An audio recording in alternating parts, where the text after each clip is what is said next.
2-year-old Sang-hai lived in Seoul, South Korea in 1976. She had a twin sister named Sang-hee and an older brother. One day, Sang-hai, her twin sister, and her grandmother took a trip to the market. During the trip, Sang-hai and Sang-hee mysteriously vanished and had to be reported as missing. A few hours later, Sang-hee was found, but there was sadly still no sign of Sang-hai anywhere. Little did her family know that she was taken by someone who took her to an orphanage. At the orphanage, she was adopted by an American family. She was raised in Vermont and her name was changed to Denise McCarty. Denise was told that she had been abandoned. Despite this, she desperately wanted to know where she came from, as she always felt something was missing. In 2016, she signed up for a Korean program that reunites US adoptees with their biological families using DNA. Just 1 year after she signed up for the program, her biological mom did the same. It would be a few more years before they were reunited, however. In October of 2020, Denise and her biological mom were informed that they were mother and daughter. On October 14, they reunited, but it was not in person due to the pandemic. The family had to meet on a virtual call.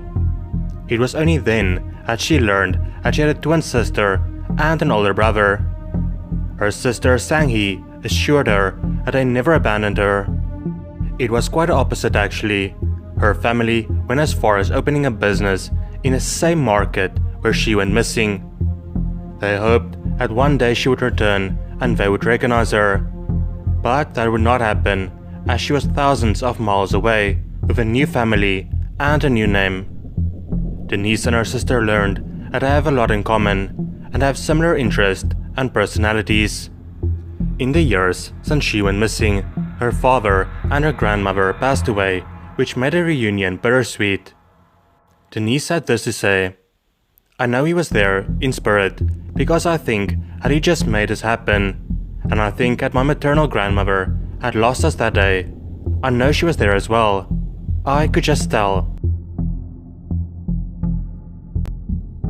22-year-old Rebekah Gould was a student at Northwest Arkansas Community College in Fayetteville.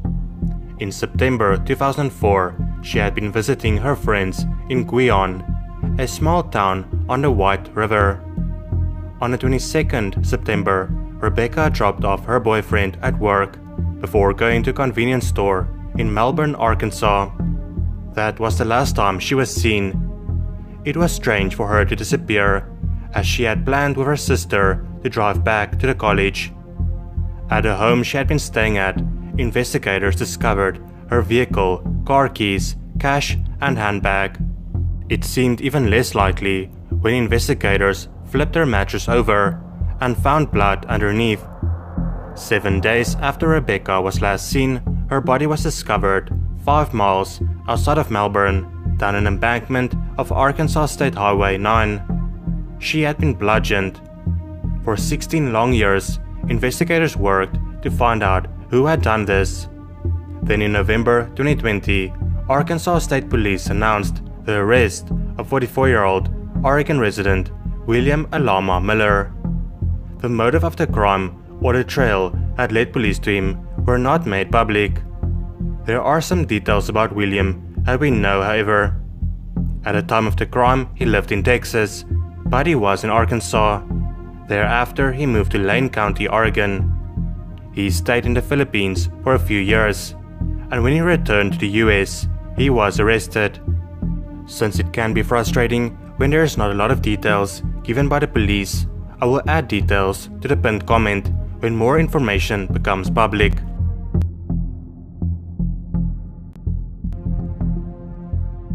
"19-year-old Tammy Tracey was a resident of Rockford, Illinois in 1987. She worked as a dental assistant. The previous year, she graduated from Auburn High School. She was last seen on the 27th of May, 1987, when she went to Searles Park to get her car waxed. Law enforcement looked for her for nearly a year. Billboards went up asking for help in the search for Tammy. It would be almost a year before she was found. On April 15, 1988, her body was found by a birdwatcher. Her body was located in the Sugar River Forest Preserve in Durand. She was identified using dental records. An autopsy showed that she had been fatally shot. She had also been stabbed. On April 21st, she was laid to rest. In the picture, Richard Galvanoni reached out to touch her casket. He was the head of the Rockford Police Department's Detective Bureau, who led the initial investigation into the case. Investigators said throughout the years that they were close to making an arrest. In 2018, Tammy's mom, Linda Tracey, said, "I want to make sure they get him before I pass away." Early in 2020, investigators claimed that they knew who took Tammy's life, but they were still working to accumulate the evidence needed to prove it. It's just a matter of having that one little piece of information that puts us over the hump that we could prove it in court. Finally, in November 2020, an arrest was made. 64-year-old Jesse Smith was arrested in Albany, Georgia, and indicted by a Winnebago County grand jury. He was a resident of Rockford at the same time Tammy's life was taken. Winnebago County State's Attorney Marilyn Ross said that Tammy and Jesse knew each other, but did not elaborate. She also said that it would be inappropriate to talk about the new evidence that led to the arrest, and she also did not say what the motive was. Winnebago County Sheriff Gary Caruana and Rockford Police Chief Dan O'Shea both credited the tenacity of investigators for their work in leading to the arrest. Jesse Smith was then held in Dougherty County Jail, Georgia, before being extradited to Winnebago County. He was held on a $5 million bond. His attorney, Christopher Durango, said that Rockford police got hold of a letter in a safety deposit box from an ex-girlfriend of Jesse that claims he ended the life of Tammy. Since the ex-girlfriend passed away several years ago, Christopher says he believes the evidence is not strong enough. Tammy's mom, Linda, had this to say in a statement after hearing about the arrest. "We would like to give a special thanks to the Rockford Police Department, the Winnebago County Sheriff's Office, Illinois State Police, and the task force. Also, thank you to Lamar Advertising and Tricky Enterprises for their billboard assistance over the years. Our heart goes out to you for all the prayers, messages, and calls. They were very much appreciated, and we wish we could thank each and every one of you personally." Tammy is resting now, and she is smiling down on all of you. At last, we are at peace. 19-year-old Deborah Tomlinson lived in Grand Junction, Colorado. She was a college student. Deborah was outgoing, enjoyed being around people a lot, loved horses, and was a good student. Sadly, her life was taken in December 1975. Her body was found in her apartment complex in Belfort Avenue. The case was investigated by Grand Junction detectives who gathered extensive evidence. In April of 1976, they exhausted all their leads and the case went cold. In 2020, the case was looked into again.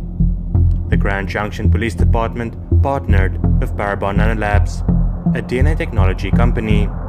They analyzed the DNA evidence left behind at a crime scene of the person who took Deborah's life. They processed the DNA and looked at 850,000 genetic markers that allowed them to build a family tree of the attacker. Ultimately, the process led them to Jimmy Dean Duncan. Investigators then asked Jimmy's brother for a DNA sample and he gave it to them. After some more testing, Detective Sean Crocker from the Grand Junction Police Department were able to say that without a doubt, Jimmy Dean Duncan is the person who took Deborah's life. At this point, you might wonder, why did investigators not just go to Jimmy himself for a DNA sample? The reason they could not is he passed away in 1987, meaning that there unfortunately won't be justice. But a case being solved still provides some degree of closure. for Deborah's family. Deborah's dad, Jim Tomlinson, said in response to the news, "It took a lot of weight off my mind. Still don't know why, but at least I know who." The Grand Junction Police Department has found no connection between Jimmy and Deborah. Investigators did however find out that Jimmy had a family member who lived close to the college Deborah attended.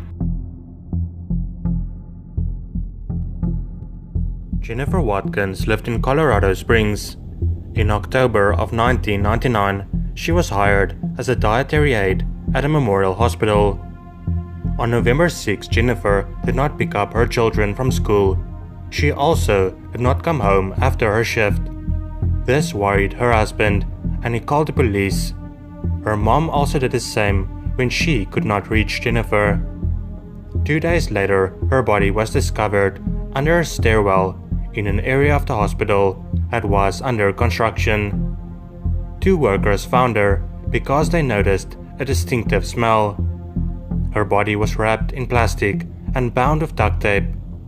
The autopsy revealed that she passed away due to blunt force trauma to the head. She had also been assaulted.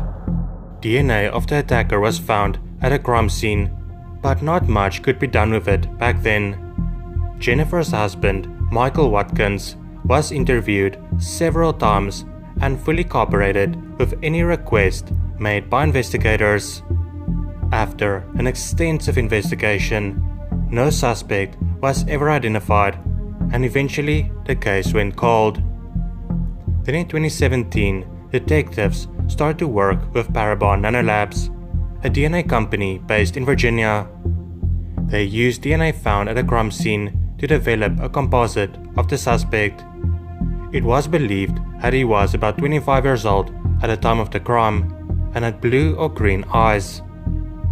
In 2019, a DNA profile was developed for genetic research at Parabon. Then in August 2020, investigators were notified of a potential lead on the unknown DNA profile. The person of interest was Ricky Sever. He was 29 years old when Jennifer's life was taken. He also matched the composite pretty well. Ricky worked in the maintenance department of the Memorial Hospital since April 1998.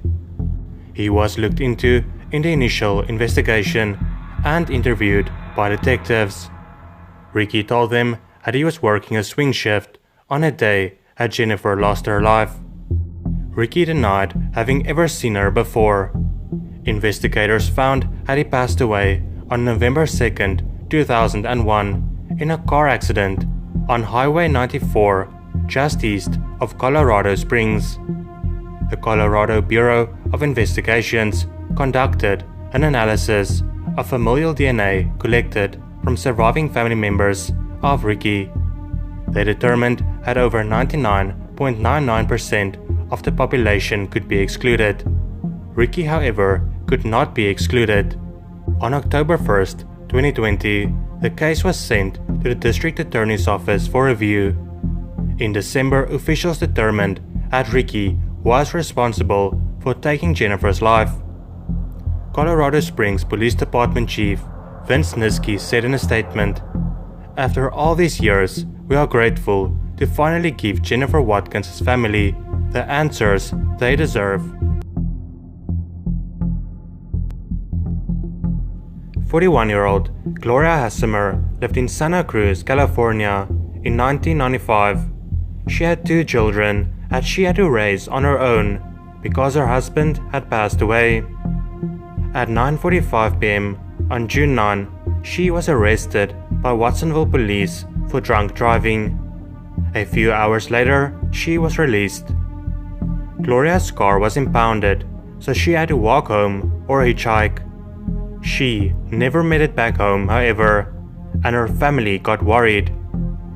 She was 4 feet 11 inches tall and weighed 100 pounds. Gloria was last seen wearing a blue and black top, green jeans, and white tennis shoes. She was last seen at about 4 a.m. walking along Water Street in Santa Cruz. The day after she was arrested, on June 10, a woman's body was found in the Pajaro River at a Highway 1 overcrossing. She was quickly identified as Gloria Hassemer. Investigators were determined to find a culprit, but it would take many years for this case to be solved.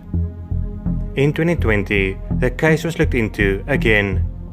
Investigators from the Santa Cruz Police Department decided to make use of DNA technology to help solve the case. They used DNA evidence they had collected from the crime scene had belonged to the culprit and entered it into public DNA databases. Amazingly, they found a match: 62-year-old John LaRoche. This is a mugshot of him back in 1996. He has quite an extensive criminal background. Investigators believe that there might be more victims of his. He was arrested in December 2020 at his home in Turlock, California. John is currently held in a Santa Cruz County jail without bond. Gloria's family expressed their gratitude to investigators in a statement. "We greatly appreciate their hard work, dedication, and compassion they have shown to our family over the years." A waste management worker made a gruesome discovery in Stickney, Illinois in 2003. The worker found the bodies of 2 babies in the front lift bucket of a garbage truck. They passed away due to asphyxiation. Investigators were able to determine that they were placed in a trash bin in an alley in Stickney. Even though investigators made progress, they had no idea who was responsible for leaving the babies in a trash bin. The case soon went cold. Then in 2018, detectives got an idea to make use of DNA technology to try and locate family members of the babies. DNA testing led them to 41-year-old Michigan woman Antoinette Briley, who they believed was the mom.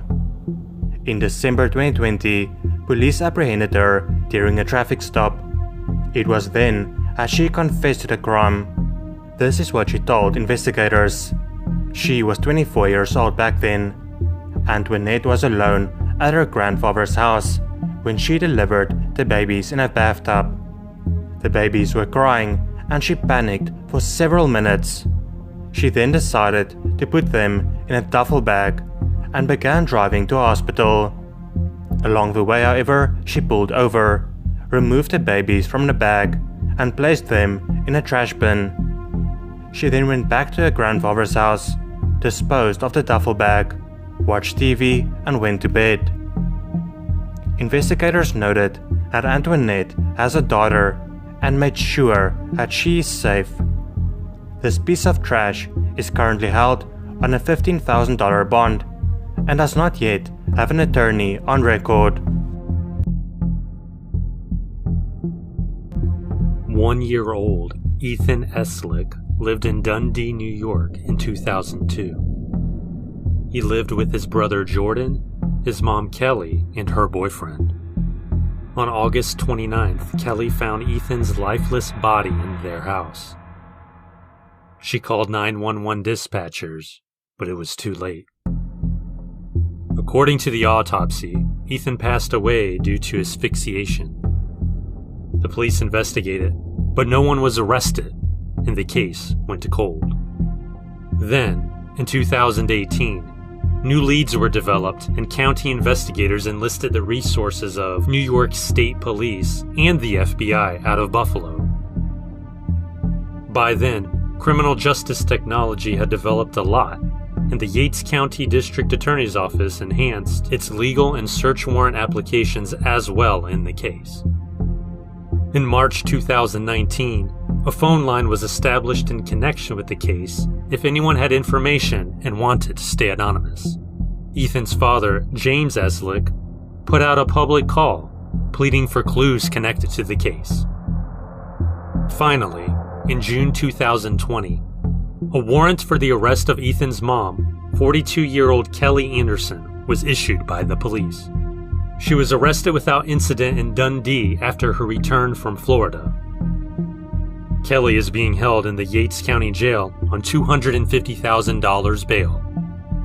Since the case is still ongoing, investigators do not yet want to say what specific evidence led to the arrest, and they also did not say what the motive was. If convicted, Kelly faces up to 25 years to life in state prison. In April of 1992, the body of a female baby was found in a trash bag in the Mississippi River. The part of the river where she was found is located in Moline, Illinois. Investigators had no idea who the parents are, and they named her Baby April and buried her in Riverside Cemetery. The case received a lot of attention, but despite this, there was not a lot that could be done. DNA from the baby was saved since investigators believed that it could be useful in the future. In 2014, they were able to create a DNA profile for the mom of baby April. The DNA technology just wasn't quite there yet to identify the woman.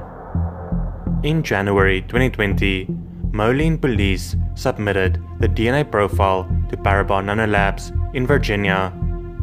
Parabon tracked relatives from baby April's lineage from 1784 and worked it back to the present day. This provided new leads in the case, and it allowed detectives to identify 47-year-old Angela Sipke as a suspect.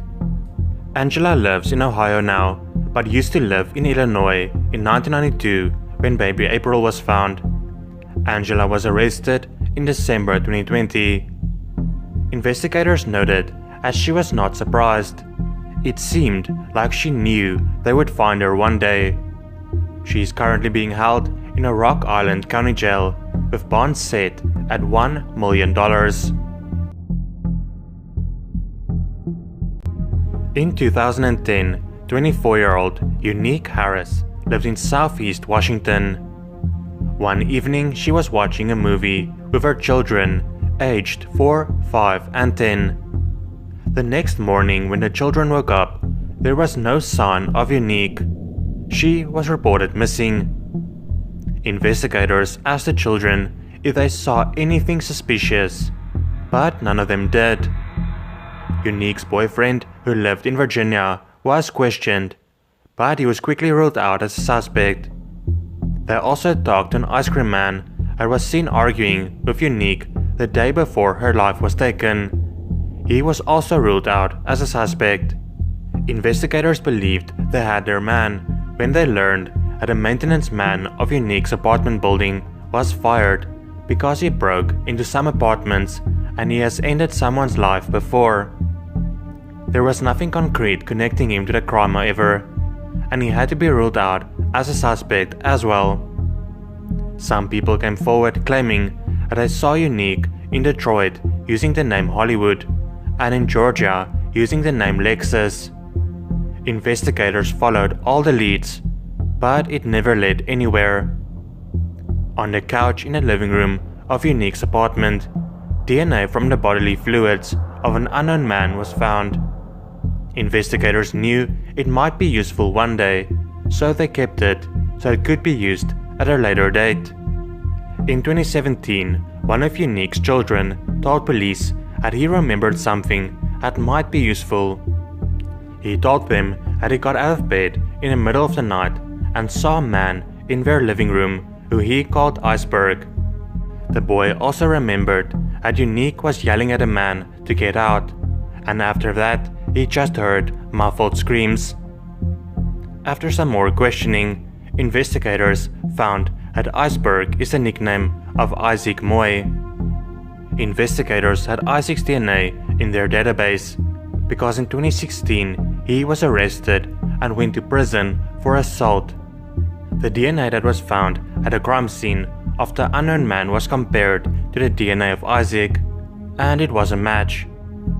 In 2020, an informant that was locked up with Isaac came forward and told investigators what Isaac had told him.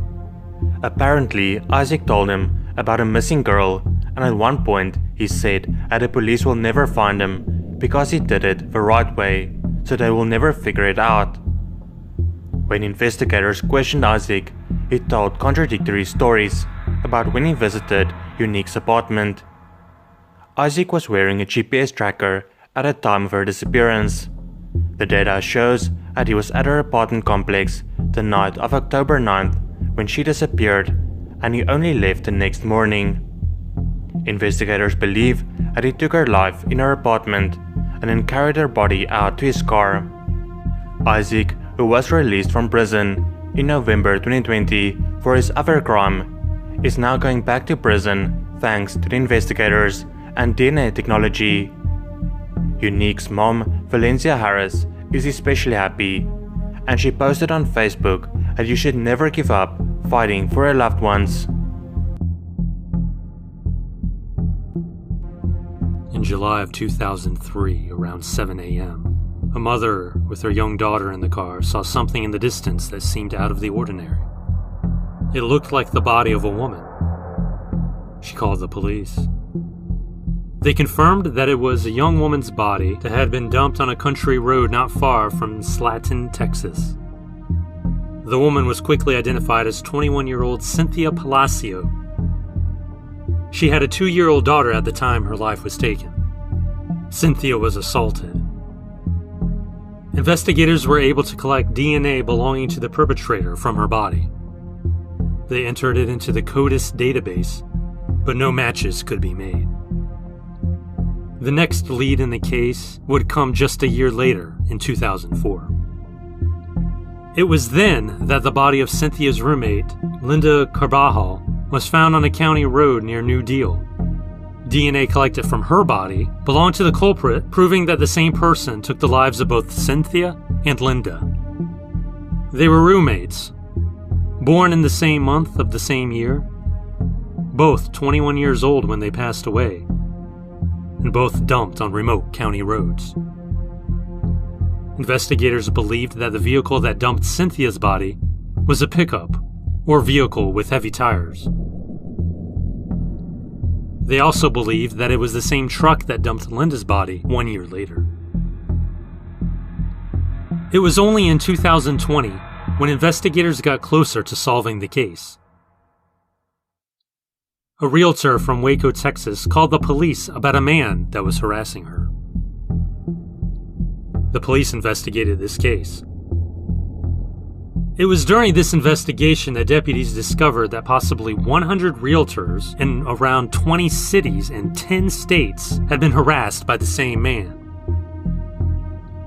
The only problem was that no one knew the identity of this man, but that would soon change. In January 2020, a 57-year-old man by the name of Andy Castillo, who lived in Lubbock, Texas, was arrested for harassing the realtors. Lubbock police took a DNA sample from Andy, and they realized that his DNA matched the DNA found on both Cynthia and Linda.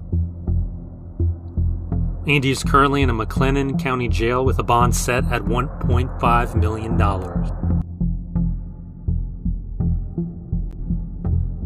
A male baby's lifeless body was found wrapped in a blanket in a bag off Meadowbrook Drive on December 4, 2008 in Horry County, South Carolina. The baby was given the name Baby Boy Horry and buried at the Hillcrest Cemetery in Conway. There were no signs of the baby's identity or his biological parents. Investigators hoped that someone would come forward with information, but no one did, and the case went cold. His DNA was collected in 2008, and in 2020 it was used to identify the mother of baby boy Horry. In March of 2020, investigators confirmed that Jennifer Sahr from Pensacola, Florida is the mom. In 2008, she was a student at a Coastal Carolina University. At the time, baby boy Horry's body was found. They decided to call Jennifer to inform her that she will be arrested. Investigators decided to do this as no one's life is in danger, and she has 2 young children they did not want to traumatize by arresting their mom in front of them. Jennifer then went to Myrtle Beach so that she could be arrested there. She was incarcerated at a J. Reuben Long detention center in Conway on March 4, 2020. Baby boy Harry's father was also identified, but he was not arrested, indicating that he did not have any knowledge about what had happened. 17-year-old Stacy DeGrandchamp lived in Fort Wayne, Indiana. She was a student at Wayne High School. Stacy planned to enroll at Ball State University and work as a computer technologist. On August 15, 2002, Stacy was at a party with her friends. At one point, she got into a fight with another girl by the name of Holly Bavar.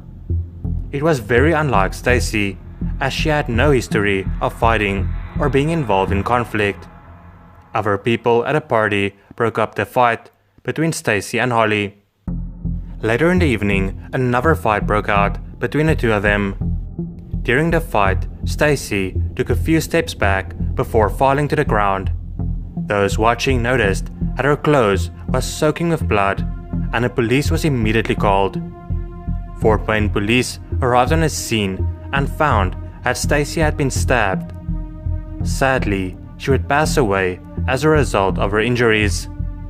It seemed like a pretty open and shut case, but there was no concrete evidence that Holly was the one that took the life of Stacy.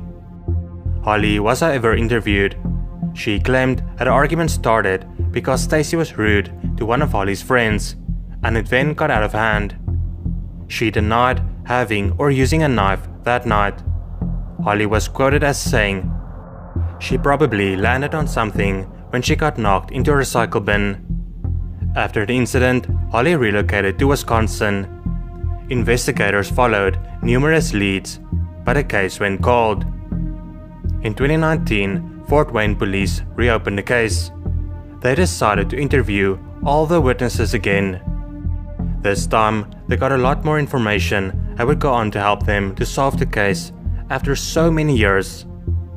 After the new information, the investigators decided to interview Holly again. They talked to her for over 2 hours. Investigators told her the evidence they had against her. The day after the crime, Holly asked the maintenance man of her apartment building how quickly she could get out of her lease if they had to move urgently. She also asked if a knife used in a crime could be connected to the scene by measurements alone. One of the people at a party claimed to have seen Holly place a knife next to one of the cars outside. Another one had seen Holly wash her hands after the fight.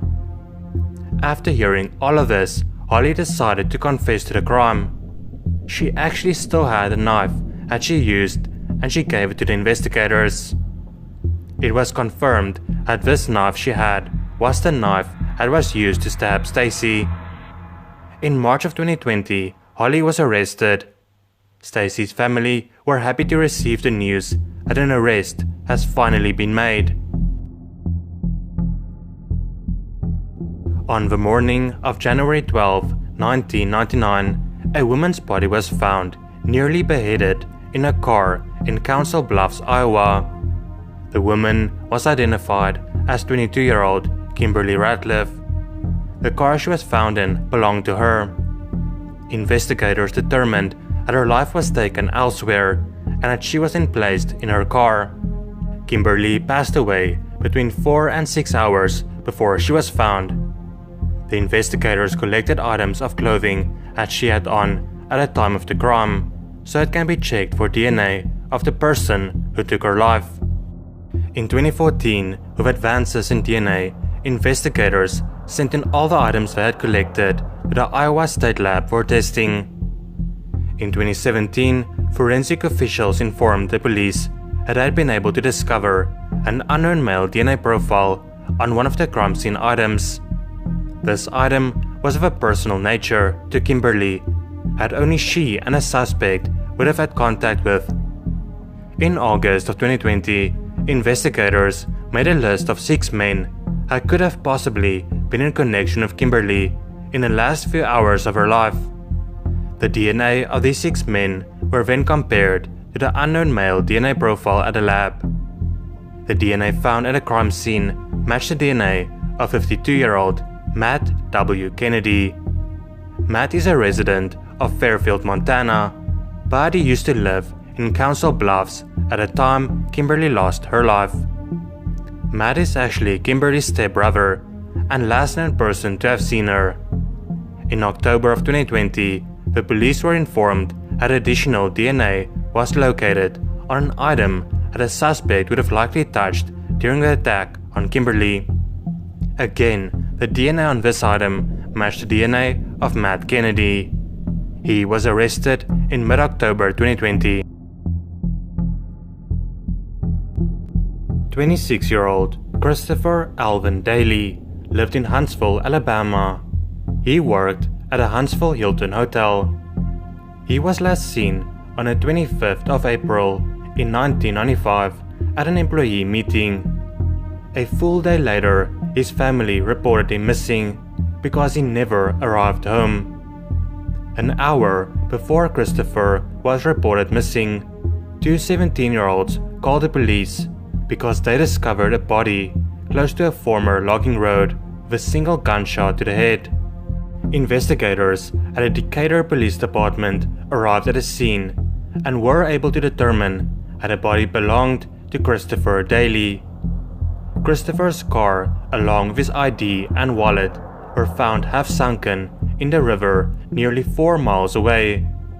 Despite an intense investigation, with no suspects, witnesses, recovered weapons, or motives, the case soon went cold. On November 18, 2020, a man by the name of Johnny Dwight Whited placed a call to the Decatur Police Department that helped crack the cold case.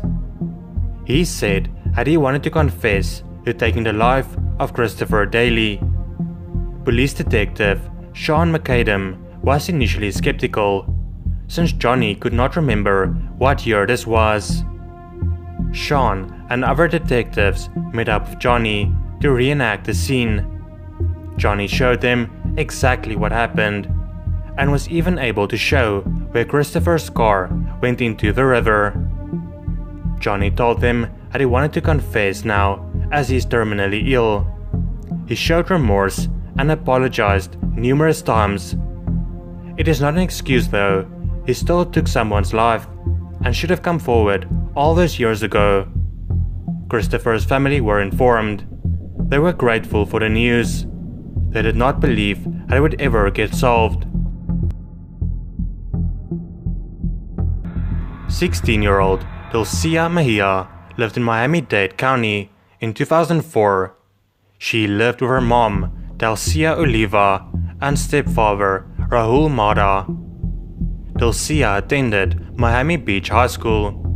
She was last seen by her mom on the night of September 16, 2004.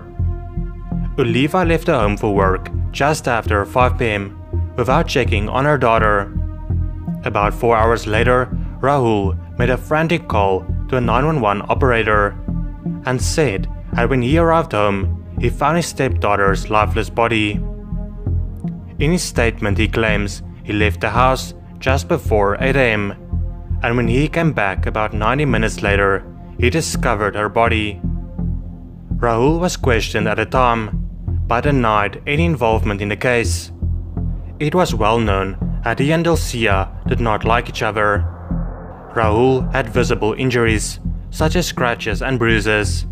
He claimed that he fell on a dresser while calling 911. Investigators also found it strange that nothing was stolen, and there were no signs of forced entry.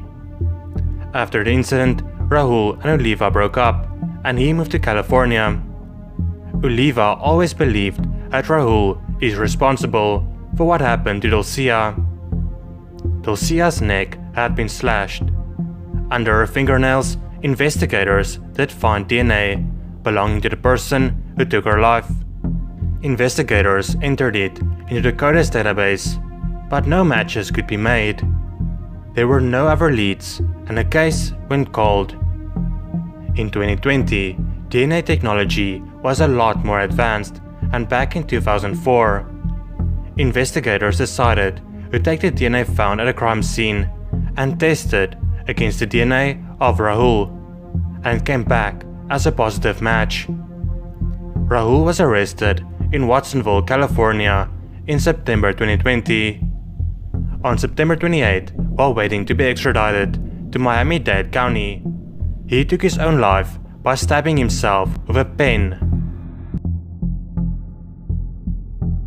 14-year-old Ronda Michelle Blaylock lived in Surry County, North Carolina. She attended Atkins High School. On August 26, 1980, Ronda and a friend got into a blue pickup truck while walking home from school. Her friend made it home safely, but she never did. Ronda's parents called the police to report her as missing. A few days later, Ronda's body was found in a heavily wooded area in Pilot Mountain. She had been assaulted and stabbed. Investigators had a lot of leads to follow, as they knew she was last seen in a blue pickup truck, and a friend gave a pretty good description of the suspect. Despite all of this, the case went cold for many years. In 2015, a special task force was formed in hopes to find a suspect. Investigators gave a description of the man. He went by the names of Jimmy or Butch. He was in his late teens or early 20s. The man drove a 1970s or 1980s model blue Chevy pickup truck.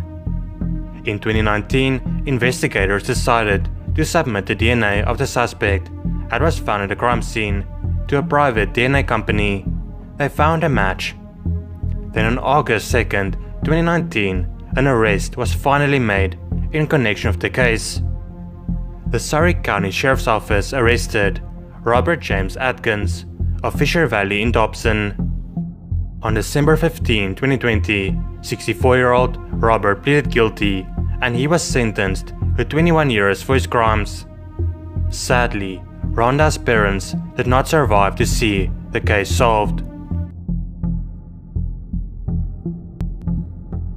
In December 2017, a fragment of a human skull was found in a driveway of someone's home in Barron County, Wisconsin.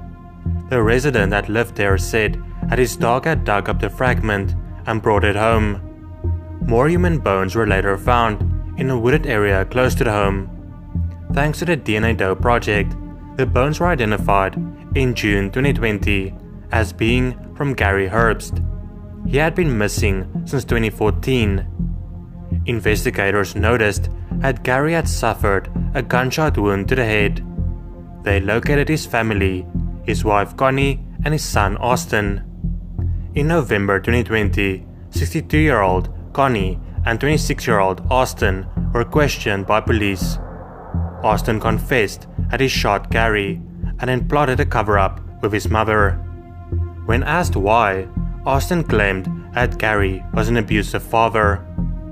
Investigators also spoke to neighbors of the family, who claimed to have seen Connie and Austin scrubbing and cleaning the basement floor just after Gary went missing. The current owners of the house allowed investigators to bring a cadaver dog into the basement.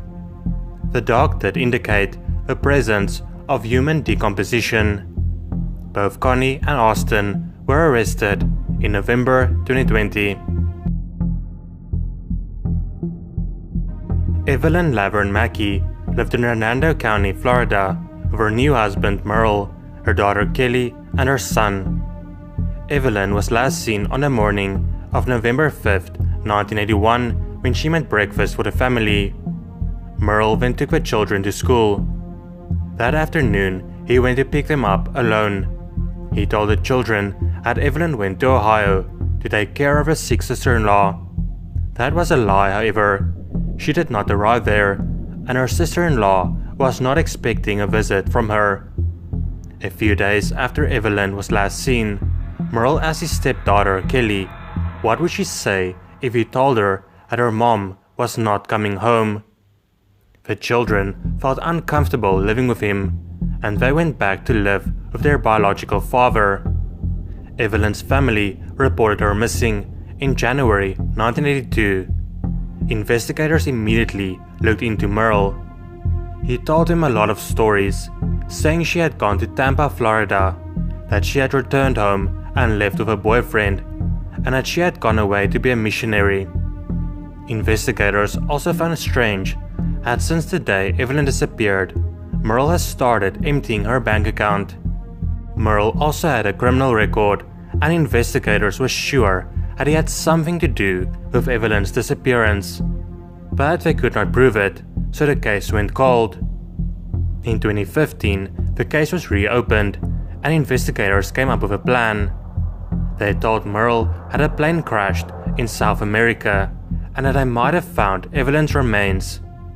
This would entitle him to money from the airline. In order for him to collect the payment, he needed to go over his statement regarding her disappearance.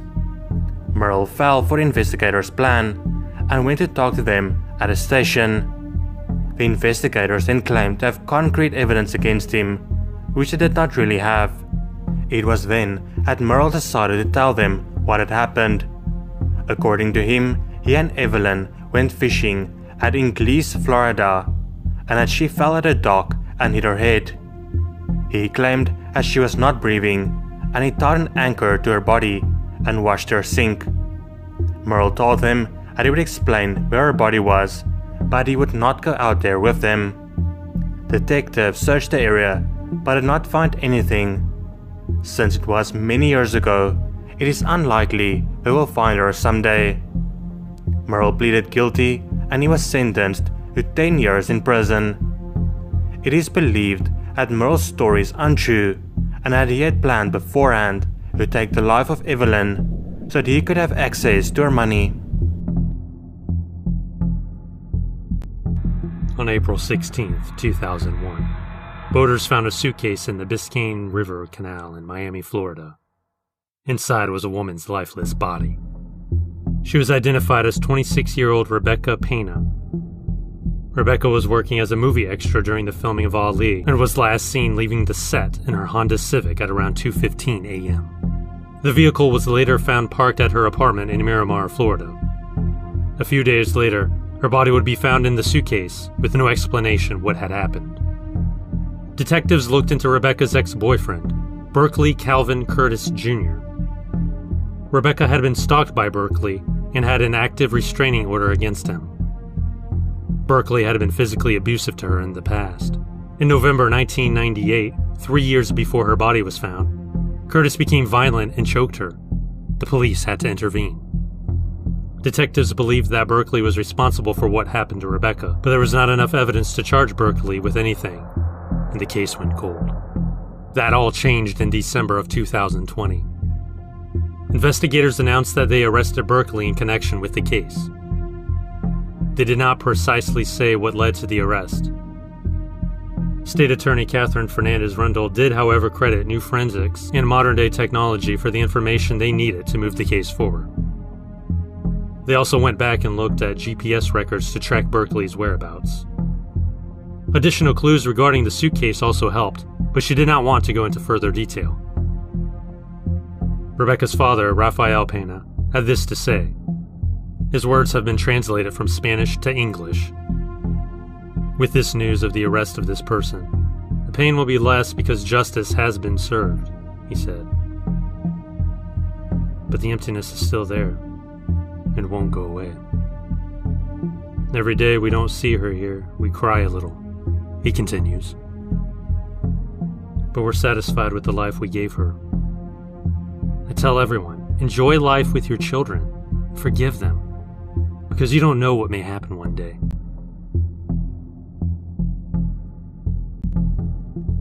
"16-year-old Amber Woods lived in Hardy County, Florida. She stayed with her uncle and aunt who raised her. Amber attended Hardy Senior High School. She was last seen on February 11, 2006 by her aunt at their home. 7 hours later, her body was found in Manatee County, Florida, along State Road 62. The autopsy revealed that she passed away due to a gunshot wound to her back. There was no sign that she was forcibly taken from her home, and investigators were unsure why she left. One of the suspects was Amber's boyfriend, Ralph Williams. investigators learned that it was generally believed that Amber was pregnant with Ralph's child. They discovered a text message that showed Ralph being concerned about a rumored pregnancy since she was underage. Investigators had several leads but could not build a strong case against Ralph, and the case went cold. In April 2019, the Hardy County Sheriff's Office decided to re-examine the case. They decided to use technology that was previously unavailable. Investigators used cell phone tracking software to determine where Ralph was at the time of the crime. Investigators learned that a cell phone used by Ralph was in the vicinity of where Amber's body was found. It was decided that investigators would interview Ralph and his two siblings, Jermaine Brown and Taiwan Williams. Jermaine Brown confessed that they took Amber to State Road 62. He added that Taiwan was the one that shot her, and he and Ralph dragged her body to an area with high grass. Ralph and Taiwan were already in jail for unrelated charges. Sheriff Rick Wells said, "These are just cold-hearted individuals. That's all you can say. This young woman had her entire life in front of her, and I treated her like she was nothing." 5-year-old Siobhan McGuinness lived in Missoula, Montana in 1974. On February 5th, Siobhan was walking home from her friend's house, who lived just a few blocks away. She never made it home. Her parents called the Missoula County Sheriff's Office to report Siobhan missing. 2 days after she went missing, her body was found in a snow-covered drain in Tura, Montana. Siobhan had been assaulted, sustained trauma to the head, and had stab wounds to her chest. Detectives collected a DNA sample from her body that belonged to the perpetrator and stored it safely so that it could be used one day. Despite some leads and investigators spending many years trying to solve the case, it came up empty. Then, in October 2020, after 46 years, the Missoula County Sheriff's Office Cold Case Squad announced that they identified the person who took Siobhan's life. It was explained that DNA of the culprit at the crime scene was given to specialists at a private technology company called Othram Inc. Othram was able to create a genealogical profile of the suspect. This led investigators to a man by the name of Richard William Davis. He was 32 years old at the time of the crime. After some more investigating, detectives concluded that Richard was in the area, and his car's description matched what some witnesses described the suspect's car as looking like. Richard passed away in 2012 in Arkansas. He was described as a born-again Christian. He left behind a wife and 4 children. Investigators are not sure why Richard was in Missoula, but it is believed that he was just passing through the area. Siobhan's father, Stephen McGuinness, had this to say: 26 years is a very long space of time to be in a state of unending grief and sorrow for one as beautiful and as amazing as Siobhan. We are all relieved with the positive identification of the person who took Siobhan's life. Our prayers go out to his family, hoping they will have the same sense of closure we have so long waited for. Thank you everyone for helping solve the case. This was unfortunately the only picture I could find of the victim. Wilhelmina Reid was a 72-year-old living alone in her home in Salt Lake City, Utah. In August 1982, the police went to her house to do a welfare check, since her family had not heard from her for a few days. Her body was found face down on her bed. She passed away due to blunt force trauma to the head. Salt Lake police collected several pieces of evidence from the crime scene. This included DNA from the victim's nightgown, footprints, and fingerprints. In 2019, DNA was a lot more advanced than back in 1982. Investigators decided to compile a list of men that lived in the same neighborhood as Wilhelmina and test their DNA against the DNA that was found on her nightgown.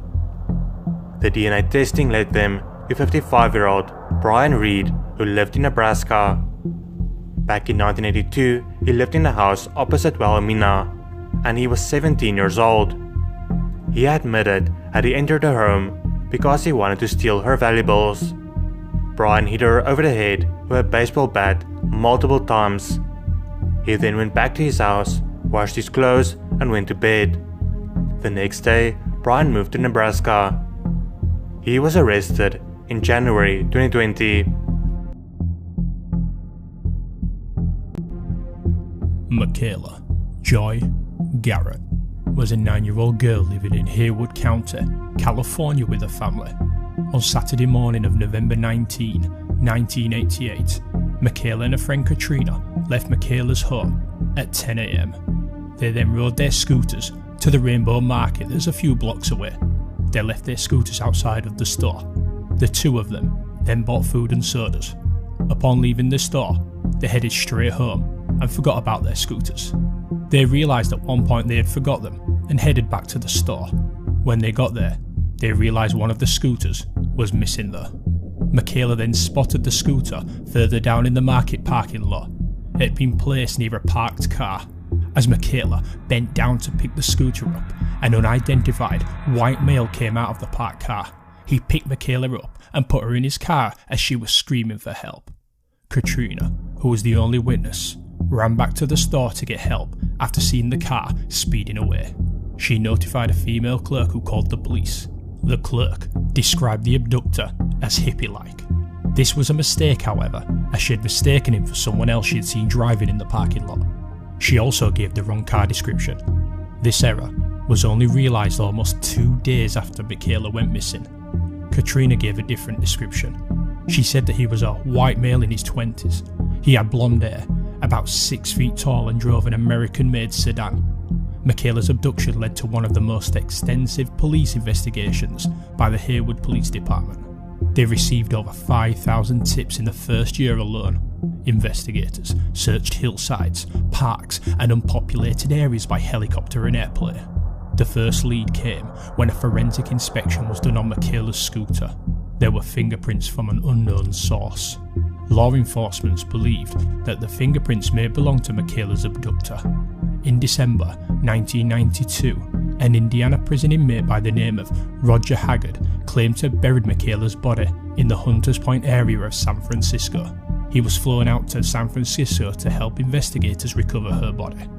After 8 hours of inspecting, the alleged Roger admitted that he had invented the story. This resulted in 6.5 years being added to his prison sentence. Recently, the Alameda County Police Department opened Michaela's case again. They used a fingerprint examiner to look at the fingerprints found on the scooter.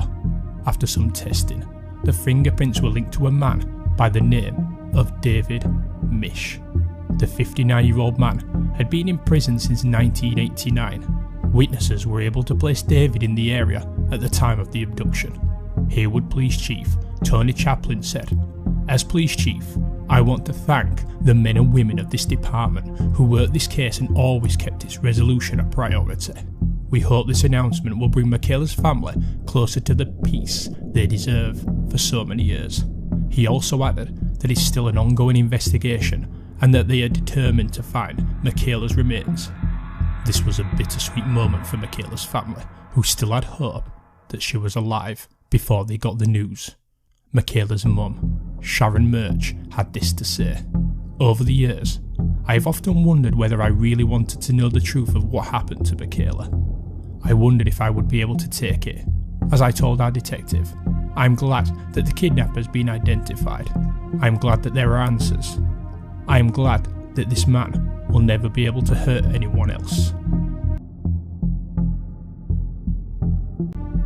On February 17, 1984, an anonymous caller called the police in Phoenix, Arizona, saying that he saw smoke coming out of a building. When police officers entered the building, however, there was no smoke. They did find a blood trail leading from the front to the back of the building. There they found 22-year-old Aimee See's body. She was found lying face up and naked on top of a sleeping bag. Her head was bashed in and a telephone cord was wrapped around her neck. Aimee had been assaulted and she had been deceased for a few days before she was found. Investigators collected DNA evidence, but it didn't match anyone on file. There were no other leads, and the case went cold. In November 2020, 67-year-old David Sahr was arrested in connection with the case. Investigators did not want to say how exactly they identified David as a suspect.